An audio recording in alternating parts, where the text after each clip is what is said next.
Right, and Nicole, the governor's office not responding to this tonight, but his attorney has, in a statement suggesting the charges leveled today may be very much overblown. This has had a long-term effect on me.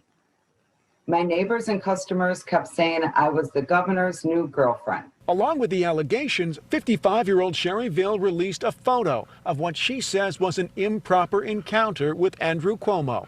I know the difference between an innocent gesture and a sexual one. She says it happened in 2017 as the governor was touring upstate New York surveying flood damage. Ville claims he aggressively kissed her cheeks, called her beautiful, that his office sent pictures and a letter, then called to invite her to an event.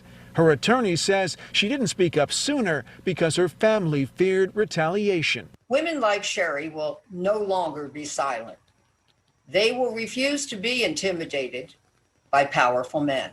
The governor's lawyer responding with a statement saying what's described is normal. As I have said before, the governor has greeted both men and women with hugs, a kiss on the cheek, forehead, or hand for the past 40 years. The three-term governor, whose response to the COVID pandemic made him a national celebrity, now faces multiple investigations, including a federal one for his administration's response to COVID in nursing homes and underreporting of the death toll. There are 2 state investigations underway, one an impeachment inquiry, another by New York's Attorney General into allegations of improper conduct or sexual harassment by as many as 9 women, including a current aide and 3 former ones. Cuomo insists he's done nothing wrong. This was March 3rd. I never touched anyone inappropriately.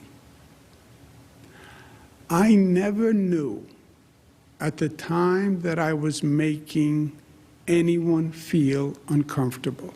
Calls for his resignation coming from most of New York's congressional delegation and dozens of state lawmakers. Sherry Ville did not join those calls today, but called the interaction at her home the most uncomfortable of her life.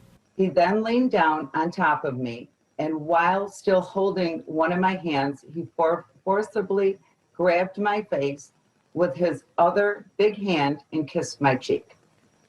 Again, in a very aggressive manner. I felt like I was being manhandled. And again, Governor Cuomo's attorney says many people got the same letter, photos, and treatment that Sherry Ville describes. Still, she and her lawyers say they haven't spoken to state investigators yet, but they plan to. Live in New York, Tom Negavan, NewsNation.